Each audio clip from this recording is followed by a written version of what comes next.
Doctor Babasaheb Ambedkar यांच्या पुतळ्यासमोरील संविधानाची जी काही प्रत आहे त्या शिल्पाला ज्या प्रकारे त्या ठिकाणी नुकसान पोहोचवण्यात आलं, तोडण्यात आलं आणि त्यानंतर उद्भवलेली परिस्थिती आणि त्याचवेळी बीड येथील मसाजोग या ठिकाणी झालेली जी काही निगृढ हत्या आहे, या दोन विषयांवर अल्पकालीन चर्चा या सभागृहामध्ये करण्यात आली।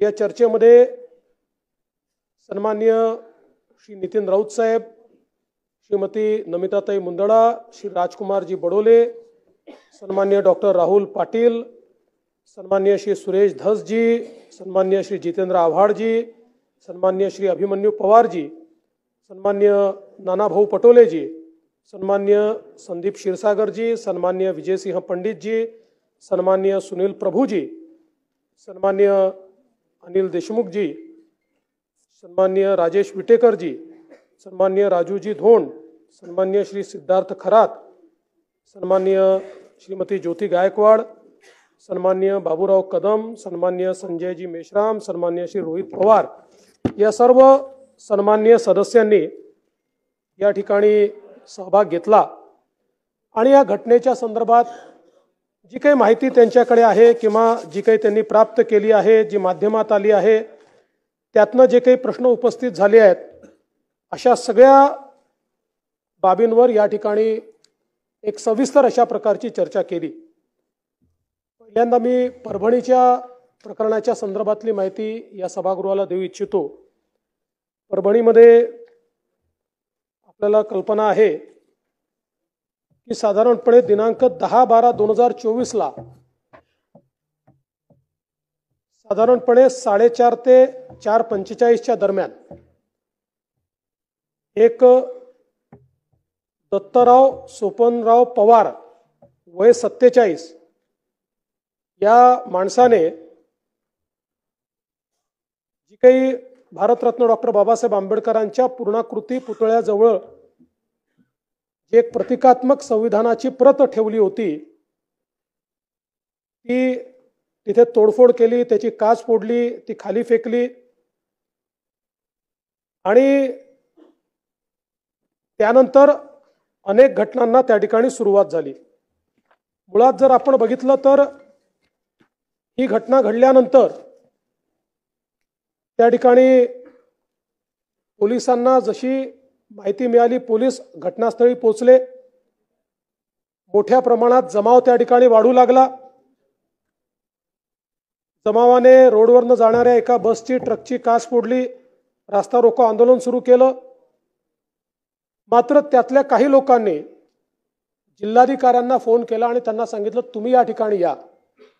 जमावातले काही लोक, काही नेते मंडळी होती जी शांततेने हे सगळं झालं पाहिजे असा प्रयत्न करत होती आणि त्यामुळे त्यांनी जिल्हाधिकाऱ्यांना फोन केला आणि सांगितलं तुम्ही या ठिकाणी या। जिल्हाधिकारी आले, जिल्हाधिकाऱ्यांनी त्या ठिकाणी चर्चा केली, भारतरत्न डॉक्टर बाबासाहेब आंबेडकरांच्या पुतळ्याला त्या ठिकाणी हार घातला आणि त्यानंतर सगळ्यांची चर्चा करून तो जमाव तिथनं गेला। त्यातले 60-70 लोक मात्र थेट रेल्वे स्टेशनवर गेले आणि नंदीग्राम एक्सप्रेस जी होती त्याच्यासमोर त्यांनी रेल रोको केला। काही काळ तो रेल रोको चालला, मग त्यांनाही समजवण्यात आलं, त्यांनी तो रेल रोको परत घेतला। दरम्यानच्या काळामध्ये काही संघटनांनी दुसऱ्या दिवशीचा परभणी शहर आणि जिल्हा बंद अशा प्रकारचा एक बंद पुकारला आणि हा बंद पुकारल्यानंतर हा शांततेत व्हावा म्हणून या सगळ्या संघटनांना पोलिसांनी शांतता मीटिंगला पाचारण केलं। जवळपास 70 ते 80 विविध संघटनांचे कार्यकर्ते या शांतता मीटिंगला हजर होते आणि त्याच्यामध्ये जागा ठरल्या, कुठे कार्यक्रम होतील, कुठे रास्ता रोको होईल, कशा प्रकारे निवेदन दिलं जाईल, त्या हिशोबाने पोलिसांनी देखील 19 फिक्स पॉइंट तयार केले आणि त्यानंतर 11 डिसेंबरला म्हणजे दुसऱ्या दिवशी ठरल्याप्रमाणे 7-8 ठिकाणी हा चक्काजाम आंदोलन सुरू झालं, शांततेत सुरू होतं आणि त्यातल्या 7 वेगवेगळ्या डेलिगेशन्सनी एक एक करून जिल्हाधिकाऱ्यांना भेटून शांतपणे आपली निवेदनं दिली आणि हा कार्यक्रम सुरू होता. या दरम्यान अचानक खानापूर फाटा, वसंतराव नाईक पुतळा, विसावा फाटा, गंगाखेड रोड या ठिकाणी काही आंदोलकांनी पहिल्यांदा टावर जाण्याची सुरुवात केली. त्यानंतर 300-400 आंदोलक जमा झाले आणि या आंदोलकांनी मोठ्या प्रमाणात त्या ठिकाणी तोडफोड सुरू केली. मुळामध्ये ही घटना इतकी सिरियस होती की त्यामुळे व्यापाऱ्यांनी स्वतः त्या ठिकाणी बंद पाळलेला होता.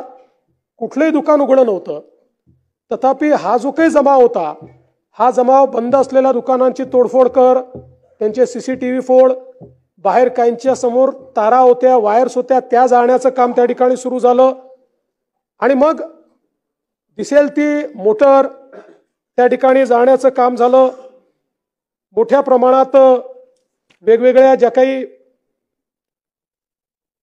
त्या ठिकाणी गाड्या होत्या त्या गाड्या जाळण्याचं काम झालं आणि हे सुरू असताना मग मात्र ही तोडफोड सुरू असताना पोलिसांनी तात्काळ त्या ठिकाणी 12 वाजता परभणीमध्ये आता जो काही नवीन कलम आहे 163 भाग नाग, त्यानुसार जमावबंदी घोषित केली. पण याची उग्रता वाढत होती. ती उग्रता वाढत असताना पोलिसांनी त्या ठिकाणी अश्रुधुराचा वापर केला, लाठीचार्ज देखील त्या ठिकाणी केला आणि सगळ्यांना पांगवण्याचा प्रयत्न केला. यावेळी काही महिला होत्या, ज्या महिलांनी जिल्हाधिकारी कार्यालयामध्ये प्रवेश केला आणि मोठ्या प्रमाणात जिल्हाधिकारी कार्यालयात तोडफोड केली, काचा फोडल्या, त्या ठिकाणचे खुर्च्या फेकल्या, जिल्हाधिकाऱ्याच्या फायली फेकल्या. परंतु जिल्हाधिकाऱ्याने देखील अतिशय संयमाने कोणाशी दुर्व्यवहार न करता त्या ठिकाणी सगळी परिस्थिती हाताळली आणि यानंतर ज्यावेळी बाहेरून कुमक आली, SRPF आपण आणली, त्यानंतर मात्र सगळा जमाव शांत झाला आणि या संदर्भात एक प्रकारे शांतता प्रस्थापित झाली. या दरम्यान कुठले कुठले गुन्हे दाखल झाले हे आपण स्वतः वाचून दाखवले आहेत, त्यामुळे मी पुन्हा वाचून दाखवणार नाही. पण एकूण जे काही दगडफेक करणारे, जाळपोळ करणारे आहेत, यातल्या 51 लोकांना त्या ठिकाणी पोलिसांनी ताब्यात घेतलं. यामध्ये 42 पुरुष, 3 महिला आणि 6 विधी संघर्षित बालकांचा समावेश होता. या 43 पुरुषांना 3 गुन्ह्यांमध्ये अटक करण्यात आली.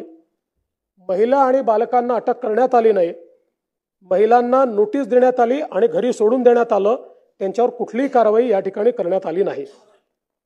साधारणपणे हे जे काही अटक सत्र आहे हे 6 वाजेपर्यंत चालू होतं. 6 वाजेनंतर कुठलंही अटक सत्र या ठिकाणी करण्यात आलं नाही आणि या अटक सत्राच्या दरम्यान साधारणपणे जे लोक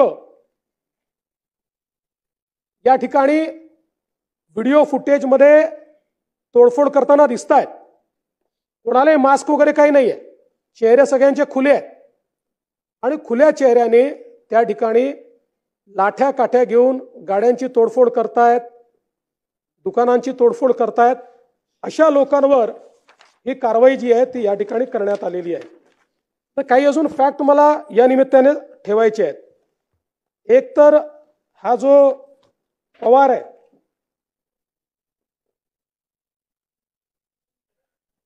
जो काही आरोपी आहे, हा आरोपी मनोरुग्ण आहे.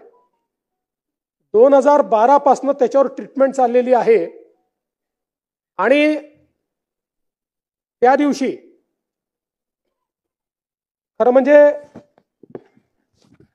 त्याचा रिपोर्ट माझ्याकडे आहे. हा खरंच मनोरुग्ण आहे की नाही याच्याकरता 4 डॉक्टरची समिती तयार करण्यात आली होती आणि या 4 डॉक्टरच्या समितीमध्ये हे सगळे सायकियाट्री विभागाचे 4ही डॉक्टर आहेत. एक त्यातले हेड ऑफ द डिपार्टमेंट आहेत.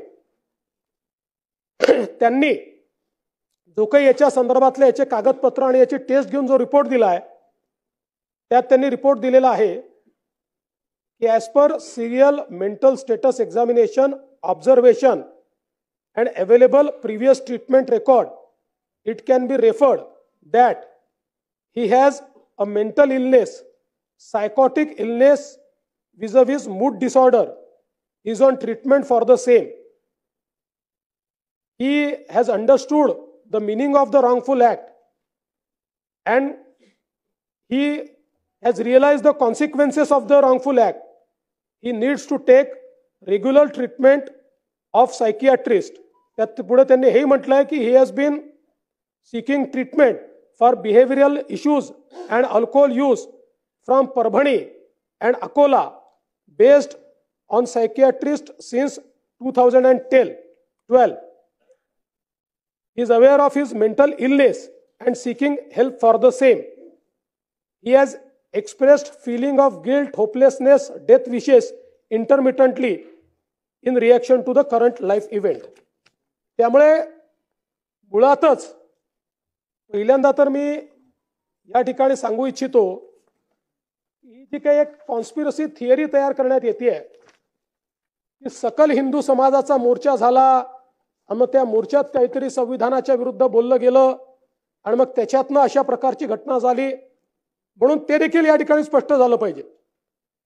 सकल हिंदू समाजाचा मोर्चा झाला होता 11:10 ते 12:35 आणि या मोर्चामध्ये कोण होत त्याच दिवशी त्याच्यानंतर 5 तासांनी घटना झाली आहे.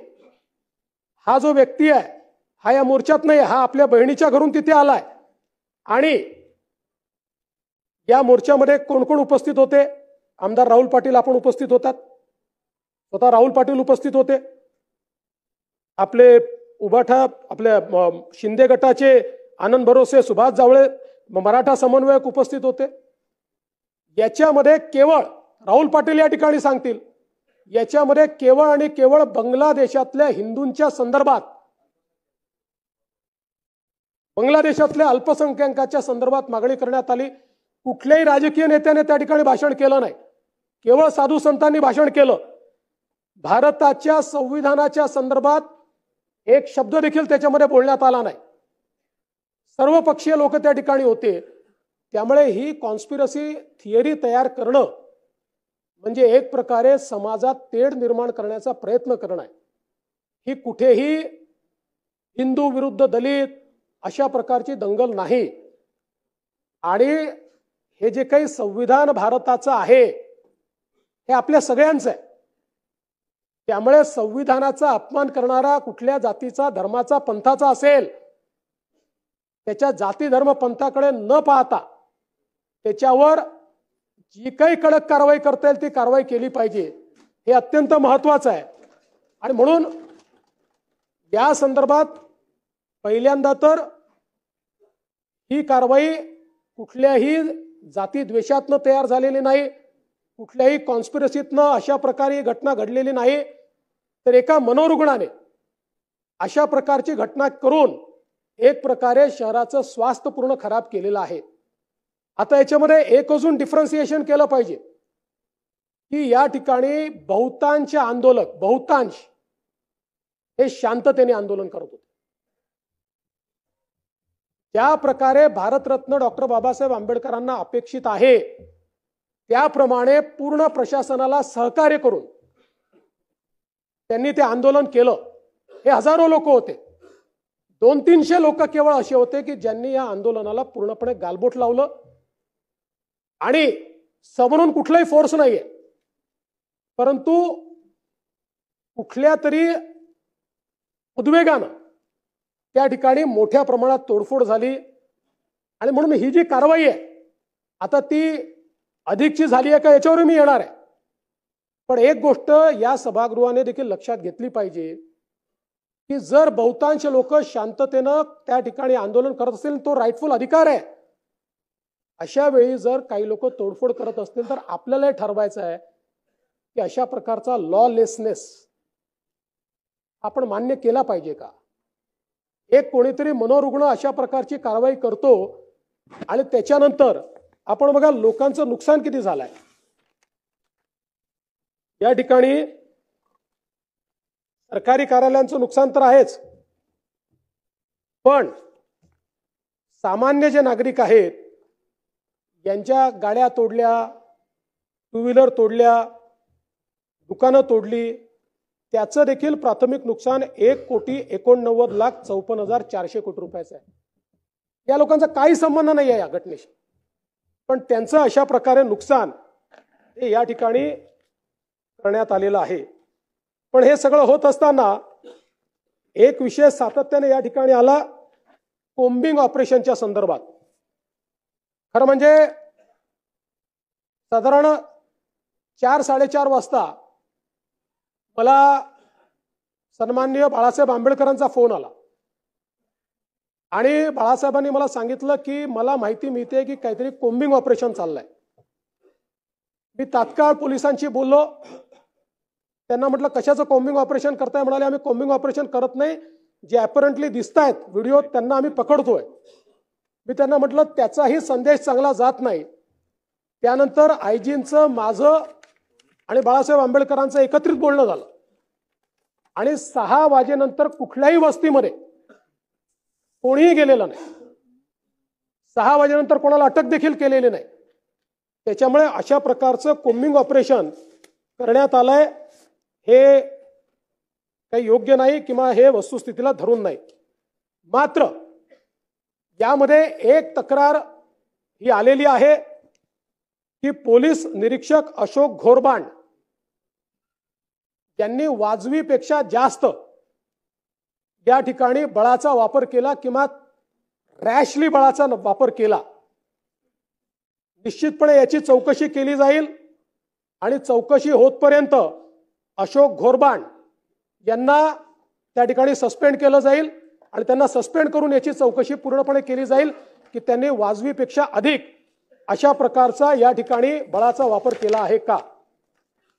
दुसरा एक मुद्दा या ठिकाणी आला, वत्सलाबाई मानवते या महिलेला मारहाण करण्यात आली. मुळामध्ये ही जर घटना आपण बघितली तर या ज्या आमच्या भगिनी आहेत वत्सलाबाई, या हायपर ॲग्रेसिव्ह होत्या आणि त्या ॲग्रेशनमध्ये त्यांनी आपल्या एका महिला कॉन्स्टेबलवर हल्ला केला. त्याचे सर्व साक्षी पुरावे आहेत आणि त्या महिला कॉन्स्टेबल ऍडमिट आहे आणि त्याही मागासवर्गीय भटक्या विमुक्त आहे. आपण पोलिसांची जात पाहत नाही. आणि त्याच्यानंतर तो हल्ला झाल्यानंतर शेवटी अशा प्रकारे जर कोणी मोठ्या प्रमाणात आक्रमक होत असेल तर पोलिसांना, महिला पोलीस होत्या, त्यांना जबरदस्ती उचलून गाडीत बसवून न्यावं लागलं. कारण पोलिसांवरच जर हल्ला झाला तर पोलिसांनी इतरांची सुरक्षा कशी करायची. आणि म्हणून या संदर्भात निश्चितपणे मला असं वाटतं की ही जी काही बाब आहे ती अत्यंत महत्वाची आहे. यासोबत जो काही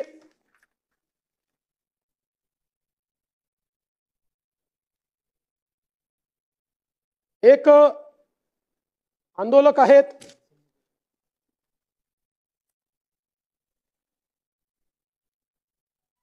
सोमनाथ व्यंकट सूर्यवंशी. हे सोमनाथ व्यंकट सूर्यवंशी जे आहेत हे लॉचं शिक्षण घेत होते. साधारण मूळ हे लातूर जिल्ह्यातले आहेत. त्या ठिकाणी त्यांचा परिवार आहे. पुण्यामध्ये आले, मग परभणीमध्ये शिक्षण घेत आहेत. यांच्या सूर्यवंशींच्या संदर्भात वस्तुस्थिती अशी आहे की ज्यावेळी सगळी जाळपोळ चालू होती त्यावेळी जाळपोळीच्या व्हिडिओमध्ये जी मंडळी दिसतात त्यांना अटक करण्यात आली. त्यात सूर्यवंशींना अटक करण्यात आली होती. त्यानंतर 2 वेळा मॅजिस्ट्रेट पुढे त्यांना उभं करण्यात आलं. मॅजिस्ट्रेटने लिहिलेलं माझ्याकडे जो काही ऑर्डर पास करतात त्या ऑर्डरची कॉपी आहे ती मी आपल्याला देतो. दोन्ही वेळा मॅजिस्ट्रेटने त्यांना क्लिअर कट विचारलेला आहे की पोलिसांनी कुठला थर्ड डिग्रीचा वापर केला आहे का, पोलिसांनी तुम्हाला मारहाण केली आहे का. त्यांनी सांगितलं कुठली मारहाण मला झालेली नाही. ते पूर्ण वेळ पोलीस कस्टडीत असतानाचे व्हिडिओ फुटेज उपलब्ध आहेत, अनएडिटेड 100%. त्या पूर्ण व्हिडिओ फुटेजमध्ये कुठेही त्यांना मारहाण केल्याचं दिसत नाही. आणि आपण पोस्टमॉर्टम रिपोर्टचं पहिलं पान सगळ्यांनी वाचलं, पण त्यासोबत त्यांची जी मेडिकल एक्झामिनेशन आहे त्या मेडिकल एक्झामिनेशन मध्ये लिहिलेलं आहे की त्यांना सीओपीडी म्हणजे श्वसनाचा दुर्धर आजार आहे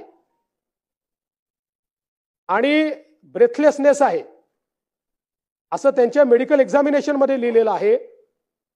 दुसरं, त्यांच्या मेडिकल एक्झामिनेशन मध्ये त्यांच्या ज्या जुना जखमा आहेत त्याचा देखील उल्लेख आहे. त्यांचा इथला बोन तुटलेला होता, तो जुना होता, त्यांनी सांगितलं, त्याचा देखील उल्लेख हा त्याच्यामध्ये आहे. पोलीस कस्टडीतनं ज्यावेळेस ते एमसीआर मध्ये गेले त्यावेळेस एमसीआर मध्ये जेलमध्ये असताना सकाळच्या वेळी त्यांना जळजळत आहे म्हणून त्यांचा जो एक कैदी होता त्यांनी तक्रार केली.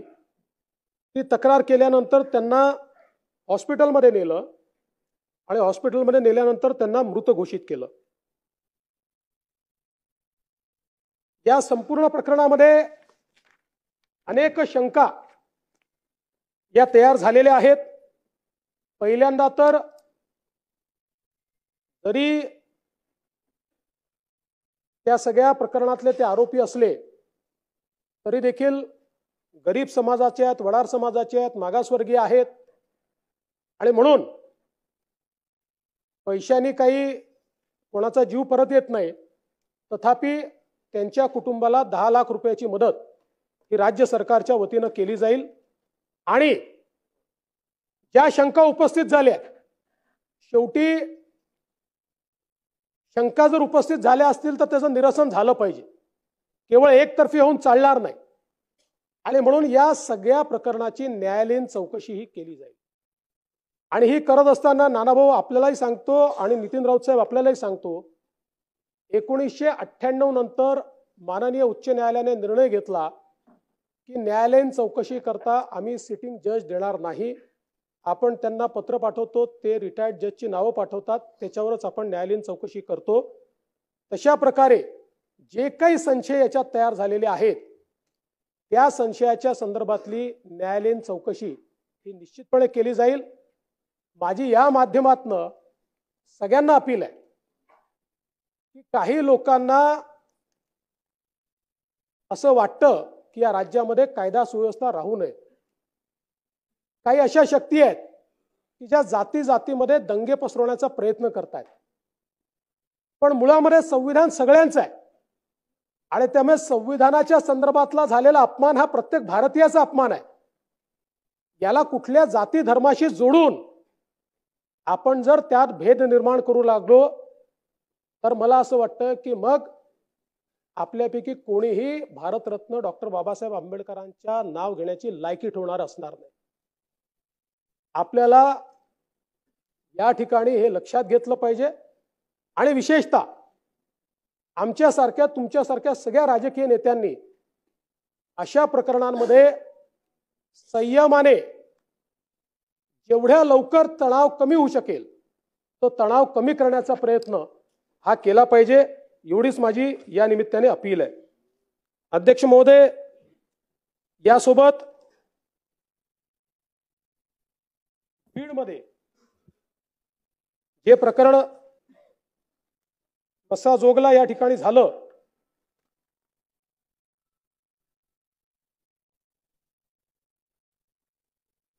हे प्रकरण अत्यंत गंभीर आहे.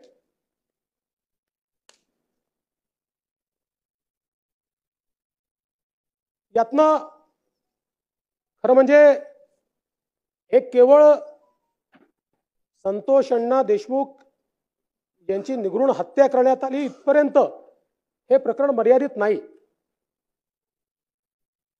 या प्रकरणाची पाळंमुळं खोदावी लागतील आणि त्यातनं बीड जिल्ह्यामध्ये या प्रकारची लॉलेसनेसची परिस्थिती आपल्याला पाहायला मिळते आहे, ही परिस्थिती आपल्याला संपवावी लागेल. आपण जर याची पार्श्वभूमी थोडी बघितली तर खऱ्या अर्थानं आवाडा एनर्जी याने एक फार मोठी गुंतवणूक त्या ठिकाणी सोलरमध्ये केलेली आहे. बीडमध्ये केली आहे. त्यांचं नाव आवाडा ग्रीन एनर्जी आहे. ते सोलर आणि पवन चक्कीचं काम करतात. त्या पवन चक्कीमध्ये त्यांनी केलेली आहे आणि यातनं मोठ्या प्रमाणात त्या ठिकाणी कामं निघतायत, लोकांना रोजगार मिळतो आहे. आणि म्हणून काही लोक ही कामं आम्हालाच द्या, आम्ही म्हणू त्या रेटनेच द्या, आणि नसतील द्यायची तर आम्ही सांगू तेवढी आम्हाला खंडणी द्या, अशा प्रकारच्या मानसिकतेमध्ये त्या ठिकाणी वावरताना आपल्याला पाहायला मिळत आहे. आणि मग यातलाच एक प्रकार जो आहे, साधारणपणे 6/12/2024 रोजी 12-12:30 दरम्यान हे जे मसाजोग इथे आवाडा ग्रीन एनर्जीचं ऑफिस आहे, त्या ठिकाणी अशोक नारायण घुले, सुदर्शन घुले, प्रतीक घुले असे सगळे जे काही आरोपी आहेत, हे आरोपी त्या ठिकाणी गेले. पहिल्यांदा त्यांनी तिथला जो वॉचमन आहे अमरदीप भगवान सोनवणे याला शिवीगाळ आणि मारहाण केली. त्यानंतर तिथले senior manager, project manager Shivajirao Thopte हे त्या ठिकाणी आले. त्यांना देखील त्यांनी मारहाण केली. आणि मारहाण चालू असताना साहजिक त्यांनी तिथले जे सरपंच आहेत संतोष अण्णा देशमुख यांना फोन केला की अशा प्रकारे हे येऊन मारहाण करतायत आणि हे गुले जे आहेत हे बाजूच्या गावचे आहेत आणि त्यामुळे साहजिकच बाजूच्या गावचे लोक येऊन आमच्याकडे अशा प्रकारची मारहाण करतात. म्हणून ते त्या ठिकाणी आले आणि त्या ठिकाणी आल्यानंतर तिथे थोडी मारहाण झाली आणि अर्थातच देशमुखांसोबत देखील अनेक लोक आले होते. त्यांनी एक प्रकारे हे येऊन इथे जर दादागिरी करत असतील तर यांना धडा शिकवला पाहिजे या हिशोबाने त्यांना थोडा चोप दिला आणि त्याचा व्हिडिओ देखील मोठ्या प्रमाणात व्हायरल झाला की कशा प्रकारे हे घुले वगैरे दादागिरी करत होते आणि कशा प्रकारे त्यांना मार खावा लागला, अशा प्रकारचा एक व्हिडिओ व्हायरल झाला. आणि त्यानंतर आपल्याला कल्पना आहे की साधारणपणे 9 तारखेला 9/12/2024 संतोष अण्णा हे 4 चाकी वाहनातनं त्या ठिकाणी आपल्या गावी परत जात होते. एकटेच होते, कोणीच नव्हतं सोबत. पेट्रोल पंपावर थांबले. तिथे त्यांचे आत्ते भाऊ आहेत, ते त्यांना दिसले. त्यांनी त्यांना बोलवलं की चल माझ्यासोबत. ते ड्रायव्हिंग सीटवर बसले, हे बाजूच्या जागेवर बसले आणि हे त्या ठिकाणून निघाले. ज्यावेळी ते निघाले त्यावेळी टोल नाक्याजवळ काळ्या रंगाची एक स्कॉर्पिओ आणि त्याच्या मागे एक अजून गाडी, अशा या गाड्या त्या ठिकाणी त्यांची वाट पाहत होत्या. यांची गाडी टोलवरनं थोडी वेगाने निघाली. मग त्यांनी त्यांना इंटरसेप्ट केलं. इंटरसेप्ट केल्यानंतर पहिल्यांदा ड्रायव्हर साईडची काच फोडली. त्यांना असं वाटलं की संतोष अण्णा या बाजूलाच बसले आहेत, पण त्यांच्या लक्षात आलं की तिकडे दुसरं कोणी बसलाय. पुन्हा दुसऱ्या बाजूला गेले, त्या ठिकाणी ती काच फोडली. त्यांना बाहेर काढलं आणि बाहेर काढल्यानंतर त्यांना या स्कॉर्पिओ गाडीमध्ये टाकलं आणि बराच वेळ पहिल्यांदा त्या गाडीमध्येच त्यांना मारहाण करत होते. अशा प्रकारचं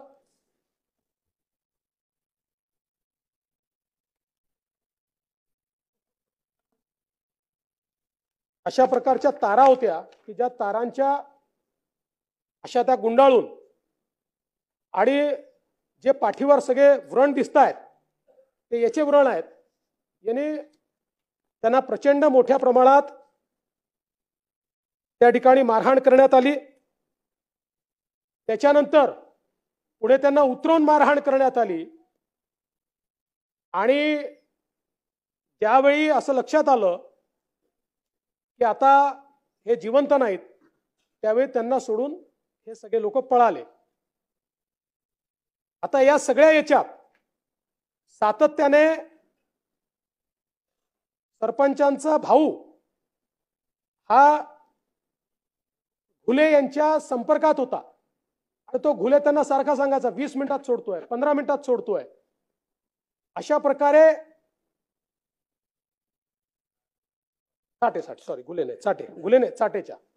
चाटेंच्या आजो माणिक जयराम माणिक चाटे, विष्णू महादेव चाटे 45 वर्षीय विष्णू महादेव चाटेच्या संपर्कात होता.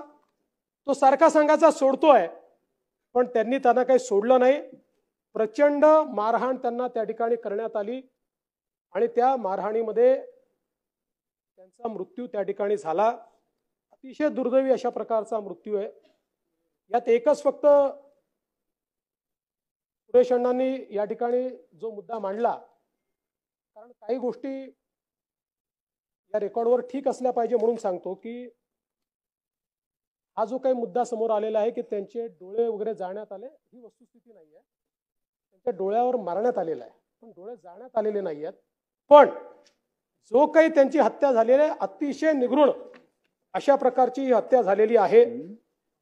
आणि याच वेळी खरं म्हणजे काही प्रश्न उपस्थित झाले की ही 6 तारखेची घटना झाली, या 6 तारखेच्या घटनेवर एट्रॉसिटी हा उशिरा का दाखल करण्यात आला. त्याचं प्रामुख्याने कारण असं होतं की 6 तारखेच्या घटनेची जी फिर्याद आहे, ही फिर्याद प्रोजेक्ट इंजिनियर शिवाजी थोपटेंनी दिली होती.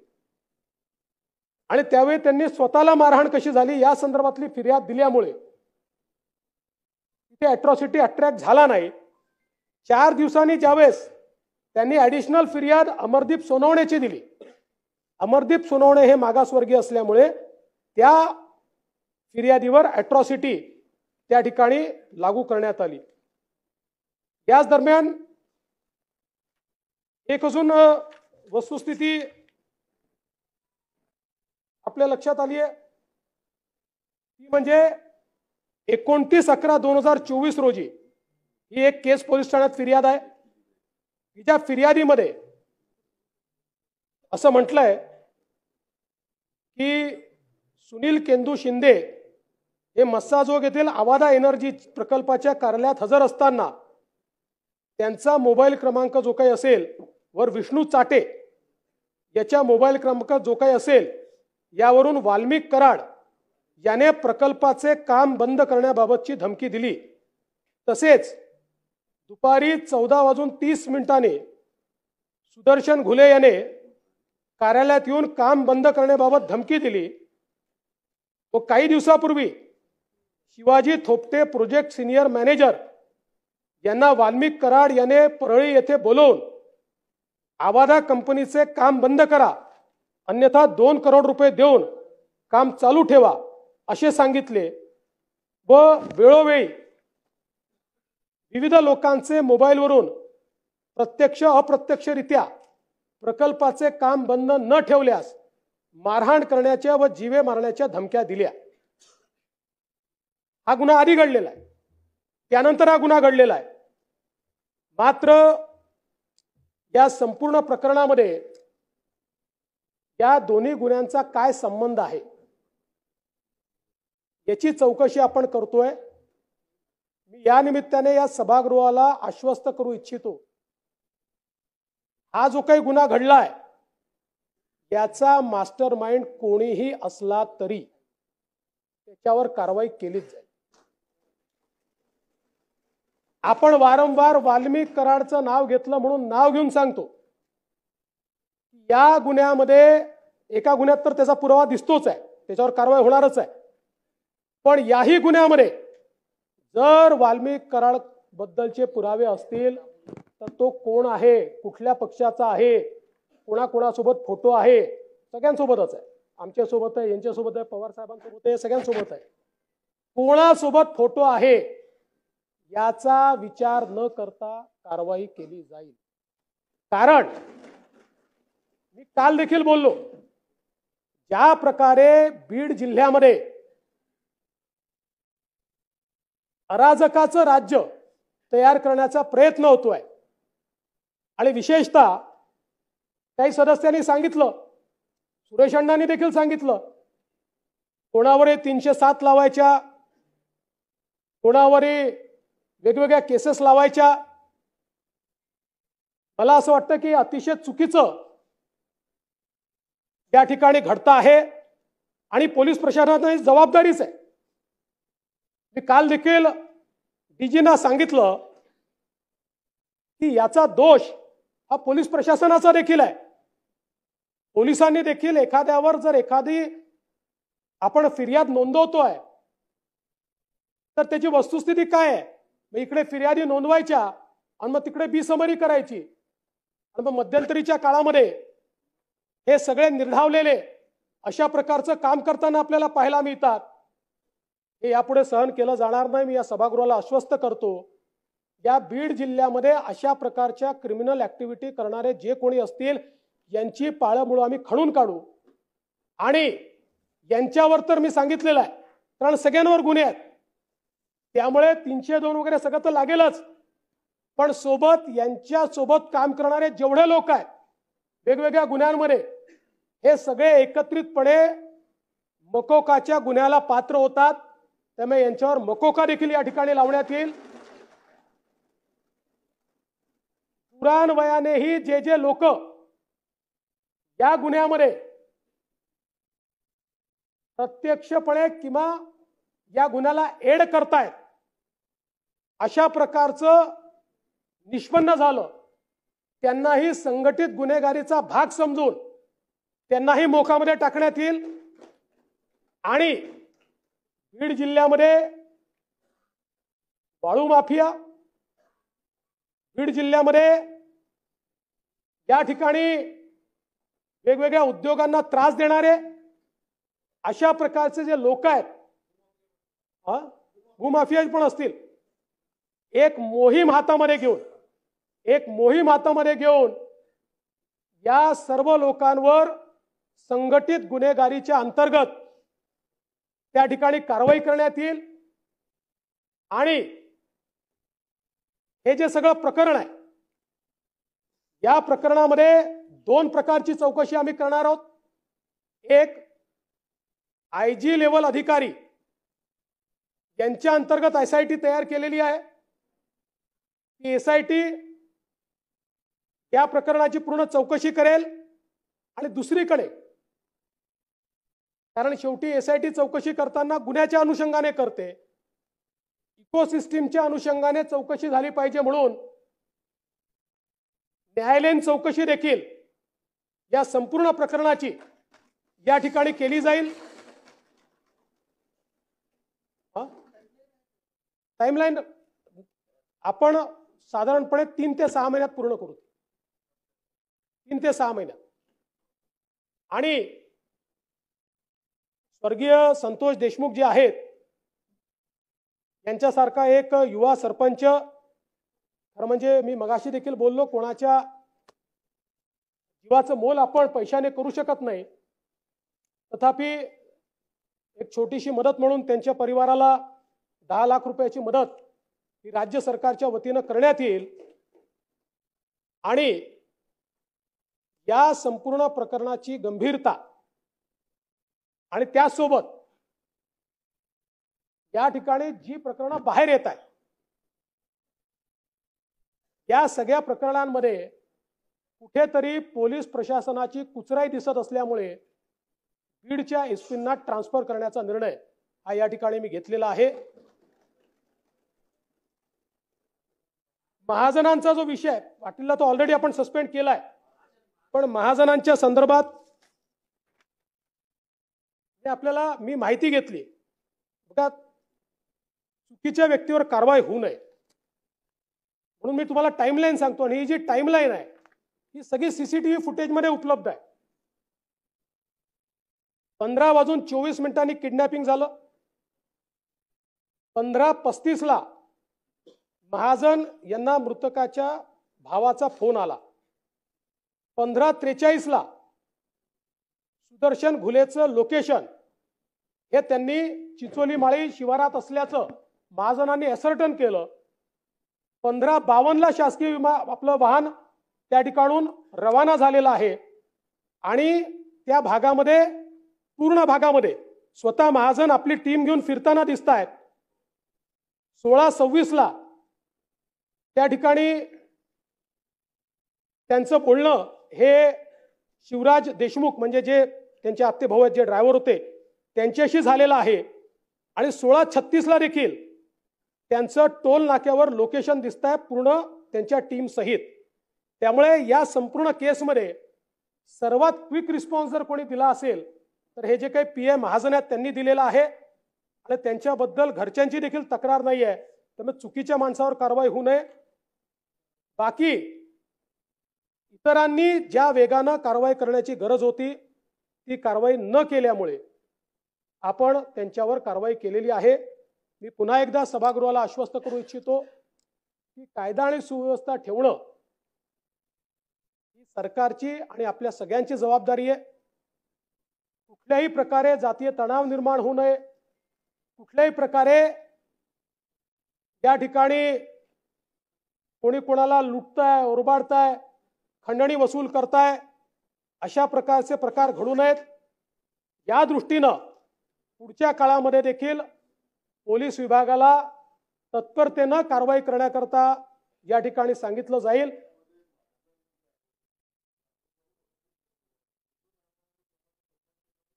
ते असेल तर बघू, तो काही प्रश्न नाही. नाही ते ठीक आहे, तो प्रश्न नाही. बघा, मी जर वरिष्ठ अधिकाऱ्यांवर कारवाई करतोय तर कनिष्ठांवर करायला काय प्रॉब्लेम आहे. पण जो नाही त्याच्यावर कारवाई करून पोलिसांमध्ये चुकीचा संदेश देऊन चालणार नाही. पोलिसांचे मॉरल ठेवावं लागतं. हा फोर्स आहे. या फोर्समध्ये जर कोणी ठीक काम करत असेल आणि त्याला तुम्ही केवळ जनभावनेकरता किंवा एखाद्या गोष्टीकरता विक्टिमाइज केलं तर पोलिसही मग काम करणार नाहीत, ते हात झटकतील. आणि म्हणून निश्चितपणे आपण जे सांगितलं त्या सगळ्या गोष्टींकडे आपण लक्ष देऊ आणि या सगळ्या प्रकरणांमध्ये गांभीर्याने या ठिकाणी शासनाने दखल घेतली आहे, त्याच्यावर शासन कारवाई करेल एवढंच या निमित्ताने सांगतो. माझ्या बोलण्यामध्ये एक विषय राहिला. विजय वाकोडे हे त्या ठिकाणी दलित समाजाचे मोठे कार्यकर्ते आहेत, नेते आहेत. या सगळ्या परभणीच्या प्रकरणामध्ये ते एक प्रश्न इथे आला की त्यांचा देखील